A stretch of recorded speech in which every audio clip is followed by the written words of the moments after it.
মাধবী ভট্টাচার্যের লেখা গল্প চোখের তারায় তুমি। মেসেঞ্জারের টুংটুং আওয়াজে ঘুমটা ভেঙে গেল।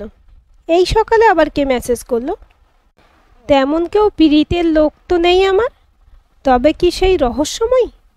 বালিশের পাশ থেকে ফোনটা হাতে তুলে নিলাম। ও হরি, 9টা বেজে গেছে তো। কাল অ্যালার্ম দিতে ভুলে গেছি। অন্যদিন 7টা বাজার আগেই উঠে যাই। মেসেঞ্জার অন করতেই দেখলাম ঠিক যা ভেবেছি তাই, সেই রহস্যময়ীর মেসেজ। আজ কি কুকুরদের খাওয়া বন্ধ? আরে, এ যে দেখছে আমার সব খবর রাখে, নিশ্চয়ই সারাক্ষণ নজর রাখে। কিন্তু কিভাবে? কে সে? আপনি কে বলুন তো? আমার উপর সারাক্ষণ নজরদারি করেন নাকি? পাল্টা মেসেজ করলাম, সঙ্গে সঙ্গে রিপ্লাই এলো। অপেক্ষাতেই ছিল হয়তো। চোখ কান খোলা রাখলে এমনিতেই সব খবর পাওয়া যায়, নজরদারি করার দরকার হয় না। ঠিক করে বলুন তো, আপনি কে? থাকেন কোথায়? আমার আশপাশে নিশ্চয়ই। বলবো কেন? আপনি খুঁজে বের করুন। যে নিজেই লুকিয়ে থাকতে চায় তাকে খুঁজে বের করার কোনো ইচ্ছে নেই আমার। ওপাশ থেকে রিপ্লাই আসার আগেই মেসেঞ্জার থেকে বেরিয়ে এলাম। মেয়েটা বড্ড জ্বালাচ্ছে কদিন থেকে। অবশ্য কোন হাড়বজ্জার ছেলের কাণ্ডও হতে পারে। লুকিয়ে লুকিয়ে মশকরা করছে। কিছুই বিশ্বাস নেই। বেশি কথা না বলাই ভালো। সাত করে কে আর বোকা সাজতে চায়। জলদি জলদি ব্রাশ করে চলে এলাম ডাইনিং রুমে। বাবা ব্রেকফাস্ট করছিল। মাকে দাঁড়িয়ে থাকতে দেখে বিরক্ত হয়ে বললাম, মা, দেখছো ঘুম ভাঙতে দেরি হচ্ছে, তবুও ডাকলে না একবারও? তুই কত রাতে ঘুমাস, ভাবলাম ঘুমোচ্ছিস যখন ডাকবো না এখন। ইস, কি করলে বলো তো? কত কাজ করার ছিল, কত দেরি হয়ে গেল। মা জবাব দেবার আগে বাবা মুখ খুলল। কি এমন কাজ আছে তোমার যে মাকে এভাবে কথা শোনাচ্ছ? তুমি যে কোনো কমমেন্ট নাও তা বুঝতে আর বাকি নেই আমাদের। বড় বড় কথা। উঠলে নিজের গরজেই উঠতে, মা ঘুম ভাঙাতে যাবে কেন? এত রাগ হয়ে গেল আমার যে একটাও কথা না বলে হনহন করে বেরিয়ে এলাম বাইরে। পেছন থেকে মা আকুল হয়ে ডাকলো, অভি, চা তো খেয়ে যা। যেতে যেতেই শুনতে পেলাম বাবা ফোড়ন কাটল। উনি চললেন কুকুর ভোজন করাতে। ঘরের খেয়ে বনের মোষ না তাড়ালে বাবার পয়সা হজম হবে কি করে? ইচ্ছে হলেও অনেক কিছু বলতে পারতাম। আমি যাই করি সব নিজের পয়সাই করি। টিউশনগুলোতে রোজগার মন্দ হয় না। কিছুই বললাম না, কারণ কোনো লাভ নেই। বাবা বুঝবে না কিছুতেই। কথায় কথায় আমাকে ছোট দেখাতে পারলেই যেন বাবার আনন্দ। খিঁচড়ে যাওয়া মেজাজে বিশুদার চায়ের দোকানে গিয়ে হাজির হলাম।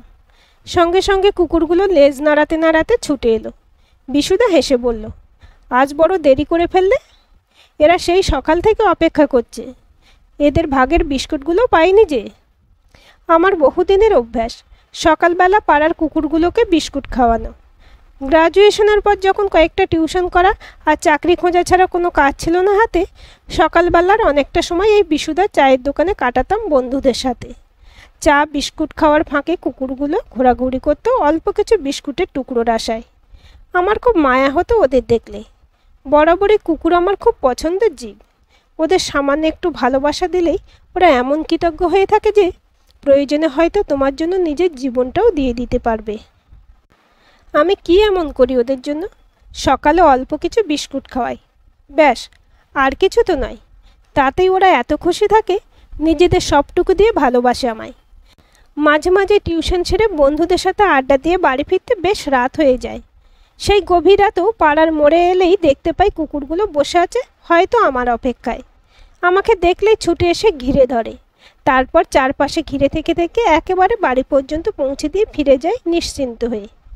এদের কি ভালো না বেশে পারা যায়? প্যাকেট থেকে বিস্কুটগুলো বের করে খেতে দিচ্ছিলাম ওদের। ওরাও লেজ নাড়িয়ে কৃতজ্ঞতা প্রকাশ করে খাচ্ছিল। তখনই মোবাইলে মেসেজ ঢুকলো একটা, আপনার পেছনের কুকুরটাকে আরও কয়েকটা বিস্কুট দিন, সে বেচারার ভাগে একটু কম পড়ে গেছে। চমকে পেছনে তাকালাম। সত্যি কালু বসেছিল আমার পেছনে। এই কালো কুকুরটা একটু রোগা আর সবার চেয়ে ভীতু, তাই হয়তো কাড়াকাড়ি করে খেতে পারে না। আমি আর একটা প্যাকেট কিনে নিয়ে সবগুলো ঢেলে দিলাম ওর সামনে। সঙ্গে সঙ্গে আবার মেসেজ এলো, এই তো এবারে ঠিক হয়েছে। উফ, মহা যন্ত্রণা তো। এটা ছেলে বা মেয়ে যাই হোক, এর বাড়ি নিশ্চয়ই এই চায়ের দোকানের আশেপাশেই, নইলে এত খুঁটিনাটি লক্ষ্য করতো কী করে? কিন্তু খুঁজে বের করব কী করে একে? চায়ের দোকানটা এপাড়ার পুরো সেন্টারে, আশেপাশে অনেকগুলো বাড়ি, 3তলা 4তলা 5তলা ফ্ল্যাট বাড়িগুলোর বাসিন্দাও অনেক।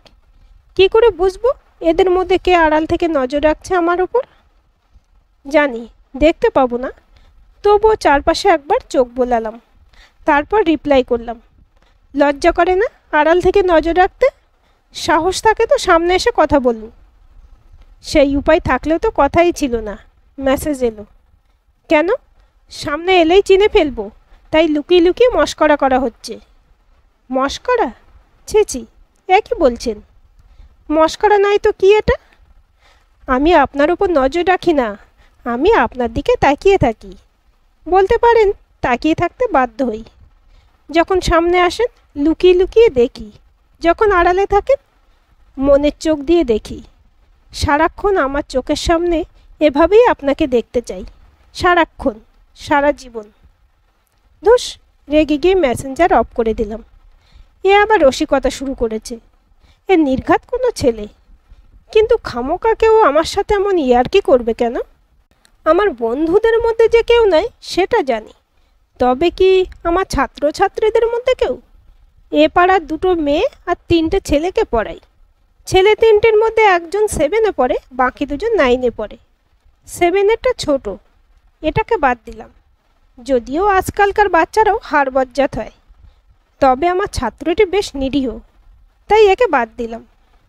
তাহলে বাকি রইল ক্লাস 9-এর 2জন। ওদের মধ্যেই কেউ মস্করা করছে, নিশ্চয়ই তাই। ওদের বাজিয়ে দেখতে হবে একবার। ফেসবুক করিস নাকি তুই সৌম্য? ছেলেটা মন দিয়ে অঙ্ক কষছিল। আচমকা প্রশ্নে ভ্যাবা চাকা খেয়ে গেছে। সন্ত্রস্ত দৃষ্টিতে একবার তাকালো আমার দিকে। বোধহয় বুঝে নিতে চাইলো আমার এমন প্রশ্ন করার পিছনে উদ্দেশ্যটা কি। কী রে বল? না অভিদা, আমার তো ফোনই নেই। ফেসবুক কোথা থেকে আসবে? বাবা বলেছে মেরে হাড় গুঁড়ো করে দেবে 10 বোর্ডের আগে এসব করলে। কেন জিজ্ঞাসা করছো? না এমনি, মন দিয়ে পড়াশোনা কর। ফেসবুক খুবই বাজে জায়গা, ফেক প্রোফাইলেই অর্ধেকটা ভর্তি। ওসব এখন কেন, কোনো দিনই করিস না। গম্ভীর হয়ে বললাম। সৌম্য চুপ করে রইল। কি বুঝেছে কে জানে, মনে হয় ও কিছু করেনি। অন্তত মুখ দেখে তো নির্দোষ বলেই মনে হচ্ছে। গতকাল অন্য ছাত্রটাকেও বলেছিলাম, ফেসবুকে ফেক প্রোফাইল খুলে কাউকে বিরক্ত করা কিন্তু মারাত্মক অপরাধ। তুই এরকম কিছু করিস না তো? সে তো হেসেই ফেলল। অরিজিনাল প্রোফাইলেই নেই তো ফেক প্রোফাইল কোথা থেকে আসবে অভিদা? ওকে দেখেও মনে হলো না যে মিথ্যে বলছে। তাহলে এ পাড়ায় আর কে আছে যে আমার সাথে এমন মজা করবে? ভীষণ চিন্তিত হয়ে পড়লাম। 3-4 মাস আগে চোখের তারায় তুমি এই নামে একটা প্রোফাইল থেকে ফ্রেন্ড রিকোয়েস্ট এসেছিল আমার কাছে। ফেক প্রোফাইল ঘেঁটেই বুঝেছিলাম, রিকোয়েস্ট অ্যাকসেপ্ট করিনি। কিন্তু প্রোফাইলের মালিক সেই থেকে লাগাতার কথা বলেই যাচ্ছে আমার সাথে চ্যাটে। জেন্ডার তো ফিমেলই দেখাচ্ছে, কিন্তু আড়ালে কে আছে সে তো ঈশ্বরেই জানেন। যতদিন বের করতে না পারছি একটা কাঁটা খসখস করেই চলেছে মনের মধ্যে। অভিদা, অঙ্কটা পাচ্ছি না। সৌম্য অনেকক্ষণ থেকে চেঁচাচ্ছে। খুব অন্যমনস্ক হয়ে পড়েছিলাম। হুঁশ ফিরল এবার। তাড়াতাড়ি করে পড়ানোয় মন দিলাম। পড়ানো শেষ করে বেরোতে গিয়ে দেখি সৌম্য দিদি বাইরের ঘরে বসে টিভি দেখছে। আশেপাশে আর কেউ নেই। কাউকে না কাউকে তো বলে বেরোতে হবে। এই মেয়েটাকে একেবারেই পছন্দ হয় না। দেখলেই মনে হয় দেমাগ খুব। আমাকে দেখলেই এমন মুখ করে যেন কুকুরের পটি মারিয়ে ফেলেছে। তুই বিশ্বসুন্দরী হোস আর যাই হোস, আমার তাতে কি? আমাকে এমন হেলা ফেলার দৃষ্টিতে দেখার কি কারণ? একটু গলা খাঁকারি দিয়ে বললাম, আমি চললাম, আজকের পড়ানো শেষ। কিছু হোমওয়ার্ক দিয়েছি, সৌম্যকে মনে করে কমপ্লিট করতে বলে দেবেন। মেয়েটা ঘাড় ঘুরিয়ে তাকালো। কি সুন্দর 2টো চোখ, কিন্তু বিরক্তিতে ভরা। এত সুন্দর 2 চোখে বিরক্তি মানায় না। আমার মধ্যে কি আছে যার জন্য আমাকে দেখলেই মেয়েটা বিরক্ত হয়? কীরকম হীনমন্যতাবোধ কাজ করে আমার ভেতরে। মেয়েটার সামনে দাঁড়ালেই আমার দিকে একবার তাকিয়ে মুখ ফিরিয়ে আবার টিভি দেখায় মন দিয়েছে মেয়েটা। একটা সৌজন্যমূলক কথাও কি বলা যায় না? প্রচণ্ড অপমানে কান লাল হয়ে উঠল। বেরিয়ে এলাম তাড়াতাড়ি। এই জন্যই সুন্দরী মেয়েতে অ্যালার্জি আমার। নিজের সৌন্দর্যের গর্বে সবাইকে বড় হেলাফেলা করে এরা। আমার মতো নিষ্কর্মা আর বেকার ছেলেকে তো অবহেলা করবেই। বাইরে বেরোতে মেসেঞ্জার আওয়াজ করে উঠল। বেরোলেন? বাবা, কত সময় ধরে অপেক্ষা করছি। তাড়াতাড়ি আশেপাশে তাকালাম, কাউকে দেখতে পেলাম না।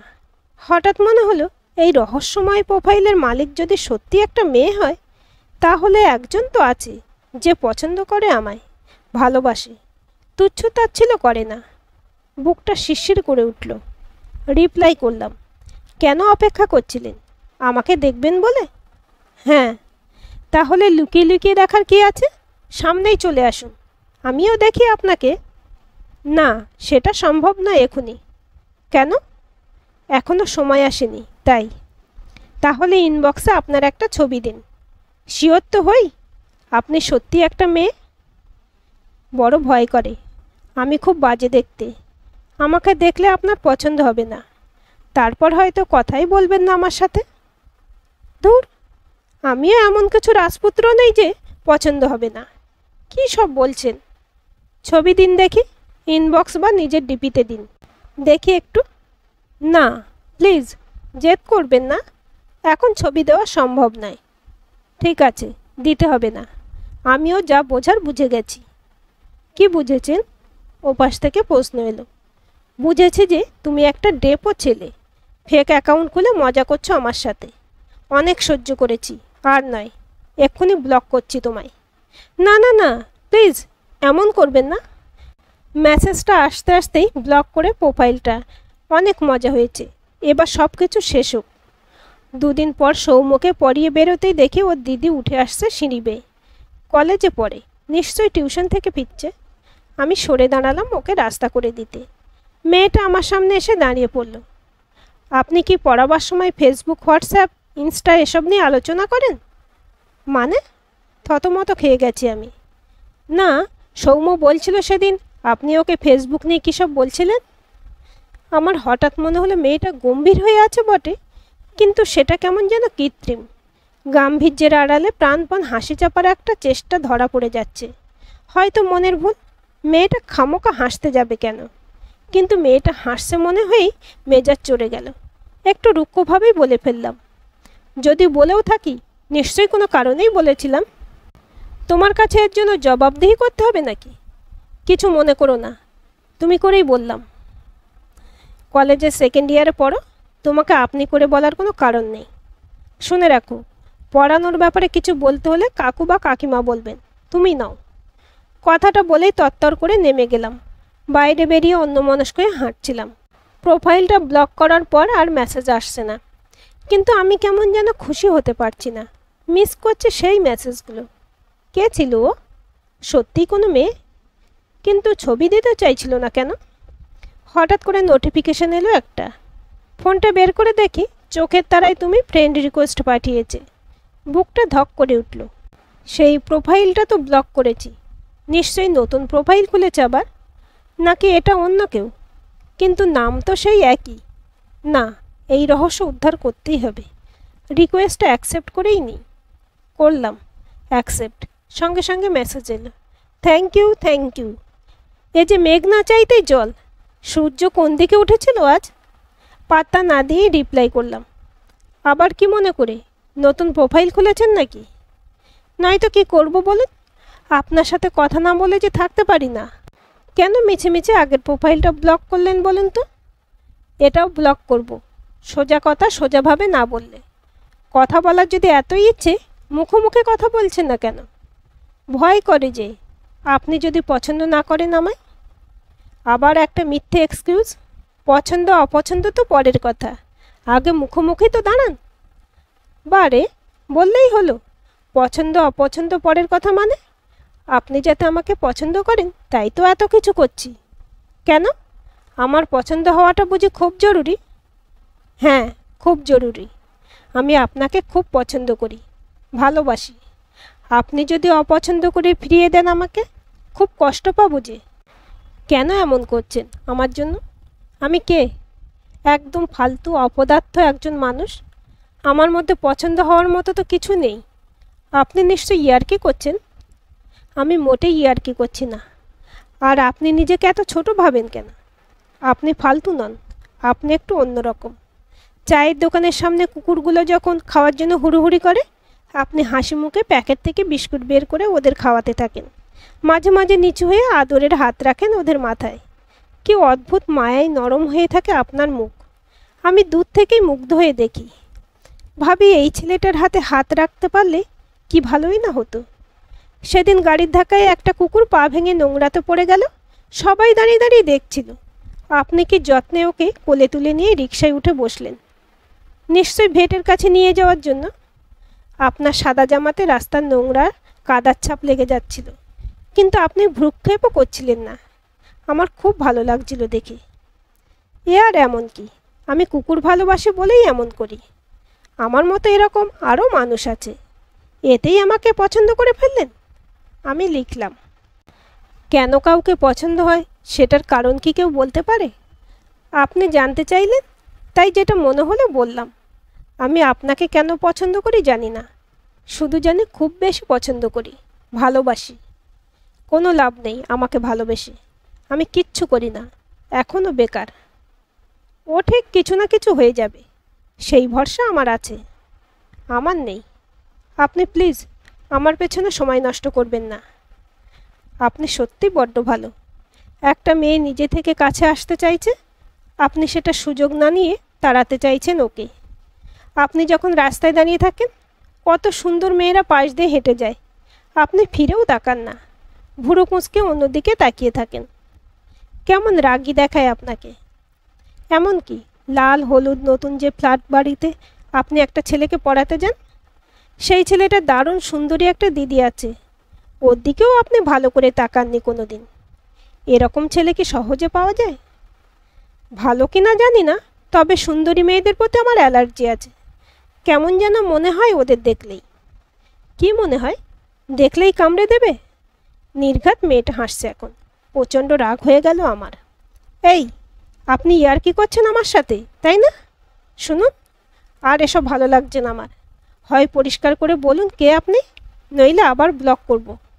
ফের জ্বালালে নিজের প্রোফাইলটাই আর রাখবো না। আরে এমন করবেন না, আপনি খুব শীঘ্রই জানতে পারবেন আমি কে। আমি দেখা করব আপনার সাথে, কিছুদিন অপেক্ষা করুন প্লিজ। একটু ভাবলাম আমি, কদিন অপেক্ষা করে দেখাই যাক। দেখা করবে বলছে তো, অন্য রকম কিছু হলে তখন ব্লক করব। একটু ইতস্তত করে লিখেই ফেললাম।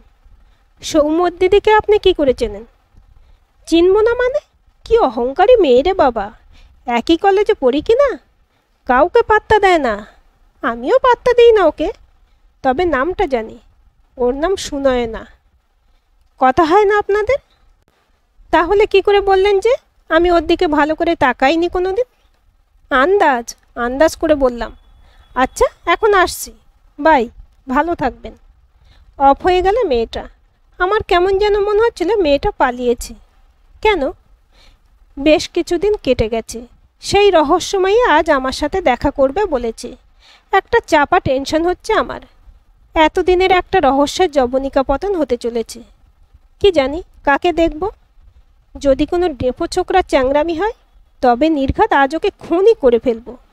আমার সঙ্গে রসিকতা করার ফলটা একেবারে পেয়ে যাবে হাতে হাতে। নির্দিষ্ট সময়ে কফি শপটাতে ঢুকলাম। মেয়েটাকে আমি চিনি না, তাই সেই আমাকে ডেকে নেবে। আশেপাশে চোখ বোলালাম, অনেক লোকের ভিড়। ও এসেছে কিনা কে জানে। হঠাৎ নজর পড়ল কোণের দিকটার টেবিলে। সৌমের দিদি বসে আছে না? সর্বনাশ, ও আবার এখানে কেন? তাড়াতাড়ি বেরিয়ে যেতে চাইলাম। পেছন থেকে কেউ এসে হাত চেপে ধরলো আমার। ফিরে তাকিয়ে চমকে উঠলাম। মুখ দিয়ে অস্পষ্ট বেরিয়ে এলো, তুমি? হ্যাঁ, আমি। স্থির চোখে আমার দিকে তাকিয়ে বলল ও। আমার সঙ্গে এমন রসিকতার মানে কি? রসিকতা? অদ্ভুত চোখে আমার দিকে তাকালো ও। নিশ্চয়ই তাই। ছাড়ো আমাকে, এক্ষুনি বেরিয়ে যাব আমি। না, তুমি যাবে না। চলো, বসবে এখন। আমার সব কথা শুনতেই হবে এখন তোমায়। চলো আমার সাথে। সুন্দর চোখ দুটোতে গভীর আহ্বান। এই আহ্বান উপেক্ষা করার ক্ষমতা কোনো পুরুষের নেই। আমিও পারলাম না, গুটি গুটি গিয়ে বসলাম ওর সাথে। আমি জানি অভিদা, এতদিন যা করেছি অন্যায় করেছি, কিন্তু আর কিছু করার ছিল না আমার। তোমাকে যত দেখছিলাম ততই ভালোবেসে ফেলছিলাম, কিন্তু সেই ভালোবাসা প্রকাশ করার সাহস আমার ছিল না। তুমি তো ভালো করে খেয়ালই করতে না আমাকে। সৌম্যকে পড়ানোর জন্য আসতে যেতে, কখনো কি খেয়াল করেছো প্রায় দিনে আমি সেজেগুজে বসার ঘরে কেন বসে থাকতাম? শুধু তুমি দেখবে বলে। কিন্তু তুমি তো ভালো করে তাকাতেই না, কেমন রাগী আর উদাসীন চোখে অন্যদিকে তাকিয়ে থাকতে। রাগ হতো আমার, ভয়ও করতো। মনে হতো এরকম একটা রাগী রাগী ছেলেকে ভালোবাসার কথা বললেই বোধহয় তেড়ে আসবে। তাই বাধ্য হয়েই ঘুরপথ বেছে নিতে হলো। একটানা এত কথা বলে থামলো সুনয়না। আমি অবাক হয়ে গিয়েছিলাম, এবার হেসে ফেললাম। কি আশ্চর্য, এতদিন তো আমি উল্টোটাই ভেবেছি তুমিই বোধহয় আমাকে দেখলে বিরক্ত হয়ে যাও। কেমন অভিনয় করেছি বলো? সুনয়নার মুখে দুষ্টু হাসি। ও এখনও হাত ধরে আছে। আমার বুকটা কেমন করছিল। আলগোছে সরিয়ে নিলাম হাত। তুমি এখনও অনেক ছোট সুনয়না, অনেক কিছুই বোঝো না ভালো করে। তোমার আমার সম্পর্ক হবার নয় কোনো মতেই। মিছে মিছে এটা আর এগিয়েও না, এখানেই শেষ করে দাও। নাক থেতো করে দেব আর একটাও পাকা পাকা কথা বললে। তুমি নিজেকে কি ভাবো, বুড়ো ঠাকুরদা? আমার থেকে কত বড় তুমি? খুব বেশি হলে বছর চারেকের। অত ভাব নিও না, কাছে এসেছি চলে যাবার জন্য নয়। অ্যাঁ? চমকে উঠলাম। বলে কি এই মেয়ে? করুণ সুরে বললাম, কিন্তু আমি যে কিছুই করি না। তোমার মা বাবা তো মেনে নেবেন না আমায়।